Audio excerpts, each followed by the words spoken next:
is up, everybody? My name is Dane Thompson. Welcome back to another episode of BurnDown. So in this episode, I want to do something a little bit different. Those of you out there that maybe want to start a car channel, maybe you already have one, maybe you're thinking about it. Well, this video is for you because this is the video on the reason I feel that the GoPro Hero 9 is the perfect vlogging camera for any car channel. So I'll jump right into it. I wrote down a list of reasons. I have them next to me here. We'll kind of list them off and I'll let you know why I think this camera is great. So first and foremost, a bit about me. My name is Dane Thompson. I do the BurnDown YouTube channel if you're not familiar with it. It is a automotive entertainment based channel, and I've used everything from DSLRs to the point and shoot pocket cameras to GoPros. This is not my first GoPro. I've had several of them. I've had them all the way since the old school one in the plastic case where it was a little gray box with the batteries, the big battery, and I think it was like 720p. So I'm familiar with GoPro. I am a fan of the brand, although you watch a lot of these camera review channels. I have buddies that are pro photographers. I get a lot of heat because I am a GoPro advocate, but for what I do, it really fits my needs and it lets me create content, put stuff out, and it keeps it simple. So hopefully this video helps you out. Maybe it answers a question if you're on the fence whether or not you'd like to get one. So first and foremost, I'll jump right in. These are not in chronological order. These are just points that I wrote down. I just rattled them off and it was pretty simple for me to come up with and highlight things that I like about the camera. So first and foremost, form factor, size. The GoPro 9 is pocket size. I typically have a little shorty stick. I'm actually recording on it now, so it was in the thumbnail. But essentially, that's how I record videos. I just have the little stick. I keep the GoPro on there pretty much full time, and it makes it a nice stick. You can hold it, you can get a little height. It has a little tripod, and you're good to go. It fits in your pocket. It'll fit in your sweatshirt pocket, in your pants pocket, back pocket. Usually when I'm out filming or running around, I like to just kind of keep it in like my back pocket. That way you know where it is. You're probably not going to sit on it, hopefully. And it just fits and you can have it with you. The second thing I like about the GoPro is the simplicity of it. So once you get in it, you get it kind of set up. Usually I just leave it on the video setting and where I want it. And there's a little rabbit button you can set. And essentially when you hit the top button to record, the thing fires up, starts recording, and it's all preset with how I record my videos. You can change things up if you want to shoot in slow-mo or different form factors and whatnot. I typically shoot everything in 1080 because it makes it easier to process when I'm editing. Obviously, they have much better settings. This thing goes all the way to 5K. I'm not taking advantage of that yet. I don't have the horsepower on the editing side, and that's what a lot of these camera guys, I think, skip when they give these reviews of stuff. They always want the latest, greatest, biggest, and baddest. Well, if you're just trying to do it to make content, have some fun, especially in the car realm, a lot of my car buddies aren't tech guys. I mean, some of you guys are, but a lot of you guys are just like, I just want to go turn wrenches and work on car stuff. I don't want to get into technical camera junk. So this makes it simple, you know. And then on the editing background, you know, 1080, you could probably go up to, what is it? I mean, 4K, but I mean, the file sizes grow exponentially. So anyway, got a little sidetracked with that, but simplicity is the name of the game when it comes to GoPro being user-friendly for the car guy. So third thing on the list, I just mentioned that I have the little stick and I hold it and I walk around and I talk to it and I flip it around and point it at my buddies and we pointed at cars, racing, and all that fun stuff. Well, I don't have any sort of stabilization. It's all done in camera. They have Hypersmooth 3 on here. They had Hypersmooth 2 on the 7 that I was shooting on previously. And for what it does, it's flawless. It really is better than having a gimbal. I've had gimbals. I've had stabilized deals where you have to get it out, set it up. That thing has to be charged in order to hold the camera. And they work and they're wonderful. But again, for simplicity, you pull this thing out of your pocket, you hit the button, and you are shooting. I mean, how much more simple could it be? And then when you're on the move, like I have a scooter, I was riding around the pits in one of my latest videos. I was scooting right along and filming it, and it just looks like I'm kind of floating along. And I mean, it's a scooter, there's no suspension, you know, and I'm holding my arm out and trying to balance on this thing.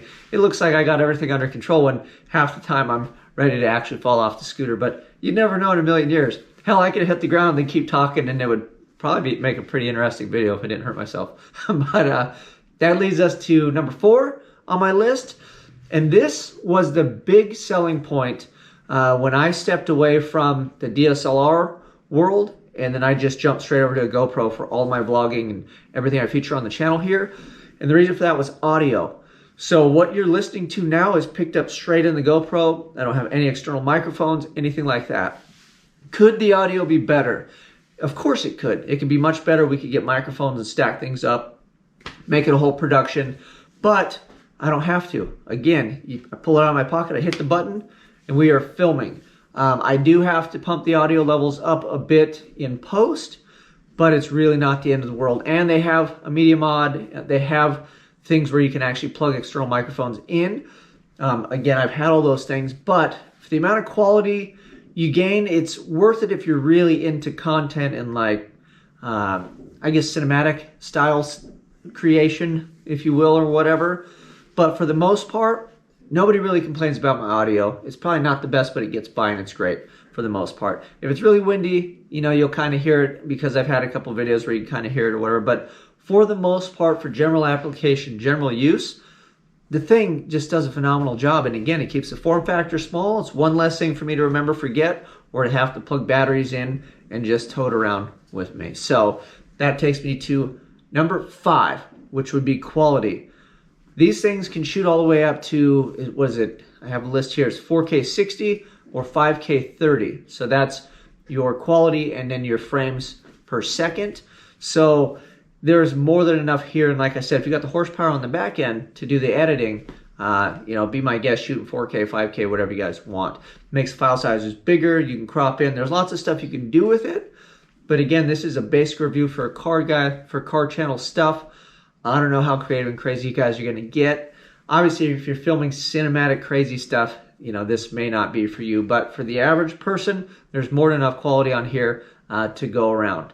There is one thing that I kind of don't like, but we'll get to that kind of at the end of the video and see if that's a deal breaker for you. So, number 6 on the list is Slowmo. So this thing, if you want to capture that slow-mo burnout, you want to see what the suspension on the car is doing, things like that, you can kick it in the slow-mo and then you record before the car goes or whatever. Or if you want to get some B-roll, things like that, emblems, like you're filming a cool car, an engine bay, and you want to accentuate that, kind of slow it down so everybody can really take in what you're trying to get across to your audience. This thing has phenomenal slow-mo, and I think it's, I'm not going to say off the top of my head. I'll put it on the screen because I don't know the exact spec, but I think it's like 240 frames per second at 1080. Again, because I shoot in like 1080, but I'll post the exact spec here. Again, that's more than slow enough for what you would probably be using and doing with the camera. So this leads us to point number 7. I know we're just booking through these things, but I want to keep it short and sweet and try to help you make your mind up. So number 7 is price point. I have had a DSLR with the mic and the stand, and I've had the Joby. It's pretty much like the Casey Neistat setup where you're holding like this 5 or 6 pound rig and you're trying to talk to it. It's great when the camera's pointing that way. It's kind of hard when the camera's pointing this way, if that makes sense. So if you want to vlog and you're pointing at yourself, it's easy to hold a GoPro. It doesn't weigh very much, right? So you just point it at yourself. The audio's decent. You hit it, forget it. You know, it's like the microwave. Set it, forget it. So price point on one of these things is $400, I think roughly, $400 to $500. It's $300 now. There's a promo, and then I've seen them for like $400. But that's where the price point is right now. So I'm going to say it's about $400, which is not bad considering all the things you get and what it does.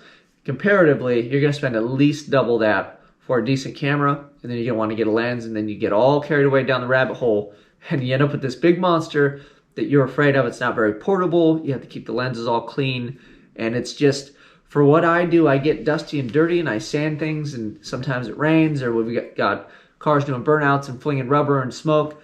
I don't want $1 million camera. If the thing falls over, I drop it, or you know, it falls off of a car or whatever, it's not that bad, and they have a protection program so you can actually get a new GoPro if you break yours. So, the 8th thing I like about this, the new one, is it has the dual screens. So it actually has a little screen on the front, which it's hard to see, but it helps setting the shot up. So if you're filming yourself, you know, you can see what the camera's pointing at. Granted, it is a very wide lens, so if you point it in any sort of general direction, you're going to get the shot. But every once in a while, you want to set stuff up or kind of see if you got a slow-mo or close up, or even if you're vlogging, you know, sometimes it's kind of tilted a little bit or whatever, or if you flip it around, you know, that way it helps, you know what you're pointing at. And I think it was a nice feature for the GoPro Hero 9. The last thing I want to go over on the positive column is that the thing is waterproof and weatherproof and dustproof and everything proof. It has a replaceable lens, so if you break the lens on this one, you can replace that. If it drops or you break it or it falls off a car, like I said, you got it stuck to the roof of the thing and it goes flying if you find it after it goes flying. But it is durable. Like I said, I'm in a lot of conditions with wind and smoke and burnouts and rubber and dust because I live out where there's, you know, I have dust out where I work on things. I got the wind that kicks up. I don't have to worry about this. You know, even if it fell over, if the wind blew it down or something, it doesn't weigh a ton. It's probably not going to really break. The bigger DSLRs, I mean, the quality is phenomenal, but you're just worried about the thing the whole time. It's heavy. You know, and it's just one of those things that you just don't want to break it. That was my biggest frustration with it was, one, it was giant, so when you're holding it out, you just look like you have this big old massive thing. And then two is it's very expensive, so you go to set it down, or if it's in the sun, or you leave it in the car, or when you're filming, if you got like a time lapse, you don't want to cook the thing, having it outside, or heaven forbid it rains on the deal. So it just wasn't my jam. That's why I like this, and I jumped on board when the new one came out. So here's the last reason that I got on board with the 9. I came from the Hero Black 7. The reason I jumped to the 9, and I think if you are new to this or you're thinking about getting into a GoPro and it's your first one and you want to do some car vlogging and things like that, you have two options that I see that would be a good fit. The first one would be you just get a used GoPro if you're really not 100%. You could just get like a used Hero 7 Black is what I would recommend. That's what I was shooting on previously before this one. Or the 8. The 8 is good as well. But ultimately, if you know it's something you think you want to do and you think that you'll have the camera for a little while, I would jump straight into the GoPro Hero 9. And the reason I would do that was the same reason that I jumped into it from the 7. And it's a new form factor and it has a new battery. So the battery life is a bit better, but the battery is also bigger, so it's not going to interchange with the earlier models. So for me, that was kind of a reason for me to upgrade to the new 9 versus the 7, because I knew that my batteries and the stuff that I had collected for my 7 are not going to transition into the 9. And I feel like GoPro isn't going to go backwards, they're going to progress, and I feel like this is going to be the new battery and form factor for GoPro moving forward. So if you're thinking about upgrading, I think it's a good time now, just for the sole fact of having the batteries be compatible. Because if you get like another camera, like I had a 7, if I would have jumped to an 8, I believe that those batteries and everything change over, so that would be great, because you can have your backup camera, you can have a second angle, and they all share batteries. Well, now if you jump into a 9, the batteries don't go from camera to camera, so now you have batteries for this one and batteries for that one. And to me, one of the things with GoPro that's nice is, since they are cheap, you can have a couple. Or say you have one, you know, later on the new model comes out, they've been sharing some of the components, batteries and cases for a little while. So that was cool, because then stuff kind of plays nice with each other. Since they changed the form factor, this is a little bigger, has a front screen, a new battery size. It's going to be a new generation. So I would recommend you either, if you're really iffy, maybe get like a 7 or an 8, see how that goes. If you really like it, maybe you can kind of get some of your cash back on that and jump into a 9, or you can always save that one for, like I said, a second angle. I actually have a GoPro Session. I have an older GoPro Hero. I still have the 7. It's going to go to a buddy of mine, which is going to help pay for this. And then I haven't, just a Session Hero and that. So now the 9. So we're shooting on the 9. All the audio, all the video, everything for this is on the 9. The one thing I will say that I do not really like about these cameras, but it's because of the sensor size, is low light. If you're shooting a lot at night or in low light, this is probably not the camera for you. But then again, you're going to have to go higher end, because the bigger sensor is going to let more light in. You have lens options, things like that, as where this does not. Also, the stability and the low light with this don't really work. So not only is the low light not that good, if you're moving around, the video is really not going to be that great. So there may be settings. You can look around YouTube. Maybe somebody's kind of cracked the code on that. I know there are specific settings on the 7 that help the low light video a lot. There's probably settings here on the 9. This camera is very, very, very new to me. So if I figure out a nice setting for it, you guys let me know in the comments if you'd like me to share the video settings that I have for it. Typically, most of the stuff I do is drag racing. They do hold races in the evening, so I'm going to have to get with the program, or worst case, I can film the races and things where there's motion. I have an iPhone 11 that I can film on that does decent in low light. So that is it. If you guys have any comments, questions, concerns on why that I feel that the GoPro Hero 9 is the best vlogging camera for an auto vlog, please hit me up in the comments. Give me your opinions. If you're shooting on one, let me know. If you're on the fence, if I can sway you, I will. But I'll be open and honest. GoPro doesn't back me. I'm not affiliated with them. I like their products. I use them. And I figure I'll pass it on to the next batch of car guys that want to put out some content, film some things, and bring some racing and cars to the rest of us here out in YouTube land. Other than that, you guys know what to do. Like, subscribe, share. Till next time, I'm out.